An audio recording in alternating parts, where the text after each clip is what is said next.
Buongiorno, 22esimo giorno. Stanotte abbiamo dormito lì della porticina, che c'è il bivacco con una stanzetta. Super casera plotta, sì. Super figa. E niente, adesso si va su al Marinelli, che dovrebbe essere quello, là in alto. Con appuntamento 8:30, 9:30, 10 con Gianni e l'Erica che vengono a trovarmi, che mi portano anche provviste. E niente, adesso partiamo. Abbiamo 300 di livello da fare. E andiamo, rifugio lassù, ce la faremo, dai, ce la faremo!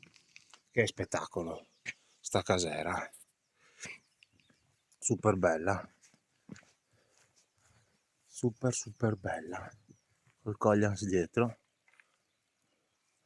che dovrebbe essere questo, spettacolo. E niente, oggi dovrebbe essere giornata relax, l'idea è mollare lo zaino rifugio e fare un giretto con gli altri due.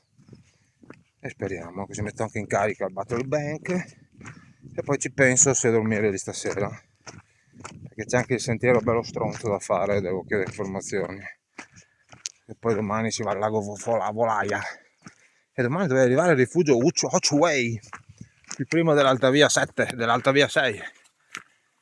Figo, domani si finisce il Friuli.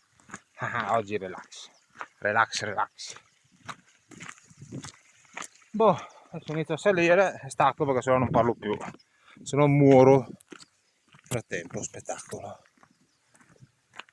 Gruppo del Collians. Acqua dappertutto.